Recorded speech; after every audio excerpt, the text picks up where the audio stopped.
são os segredos que estão por detrás da competência 2? Então, o que o avaliador vai buscar no seu texto quando ele for avaliar a competência 2? Compreender a proposta de redação e aplicar conceitos das áreas do conhecimento dentro dos limites do texto dissertativo argumentativo em prosa. A competência 2 são avaliados a abordagem completa do tema, comprimento do tipo textual, então se você faz uma dissertação argumentativa, e o uso do repertório sociocultural. Então são esses 3 pontos que são avaliados no seu texto. Eu quero revelar alguns segredos sobre como o avaliador vai buscar esses 3 pontos na sua redação.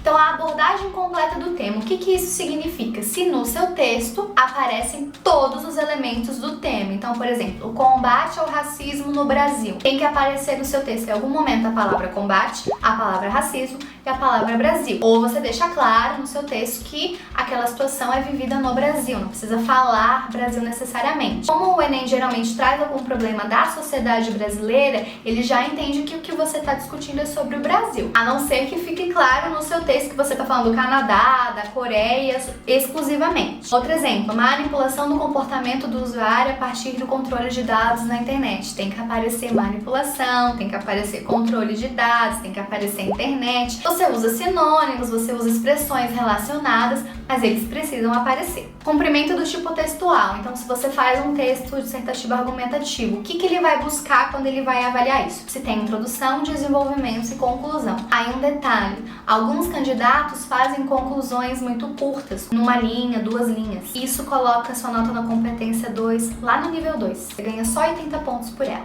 Então, seus parágrafos, eles precisam estar bem construídos, bem definidos, e faça esses parágrafos em 3, 4 períodos pelo menos, e deixe tudo muito bem claro. Aqui é introdução, aqui é desenvolvimento, aqui é conclusão. Senão o corretor ele vai ter que ficar tentando te salvar e às vezes ele não consegue. Então a dica é, não deixe as frases incompletas, revise o seu texto, veja se você terminou todas as frases, colocou ponto final, veja se não tem um parágrafo muito menor que o outro, não faça parágrafos de 2 linhas, 3 linhas, deixa tudo muito bem estruturado. E o uso do repertório sociocultural. O que acontece? O Enem ele vai buscar algumas coisas no seu repertório. Pintou um repertório no seu texto, o que o corretor vai observar? Se ele faz parte dos textos motivadores. Não fez? Aí o que ele vai observar? Se esse repertório é legitimado por uma área do conhecimento. Então não é um repertório que é seu. Ah, minha psicóloga, no meu bairro, não são situações ali suas, são situações que você viu em algum documentário, algum filme, algum livro, alguma pesquisa. É um fato que foi noticiado, é um fato histórico, é algum conceito da ciência. Então ele vai buscar se esse repertório ele é legitimado, se é algo que foi publicado, que veio ao público, que faz parte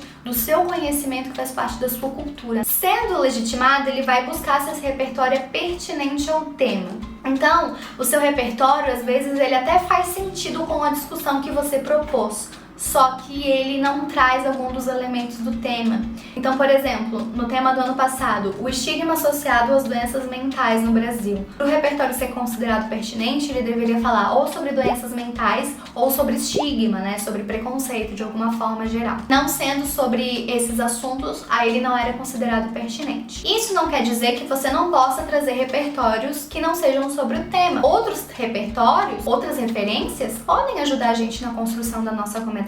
E aí a gente tem uma boa nota na competência 3. Mas em algum momento do seu texto, obrigatoriamente, e eu vou enfatizar, obrigatoriamente, traga um repertório que seja sobre o tema. Nem que seja para você colocar só na introdução para fazer uma contextualização, mas insira repertório sobre o tema em algum momento do seu texto. Aí os outros não precisam ser sobre o tema, eles podem ser sobre a situação que você está discutindo, sobre o argumento que você selecionou. E aí, vendo se esse repertório é pertinente, ele passa para a última etapa, que é o uso produtivo. Então é aquele repertório, ele tem que fazer sentido dentro do texto. Ele tem que ter uma função no texto que você escreveu. Se a função tá clara, se ele tá bem relacionado, se você explicou a citação, se você explicou o fato histórico que você trouxe, se você relacionou um fato que foi noticiado com a discussão que você tá fazendo, aí esse repertório é considerado produtivo. Não coloca nada por colocar. Tudo no texto tem que ter uma função, e essa função precisa ficar clara. Então sempre explore bem as referências que você traz para você garantir o uso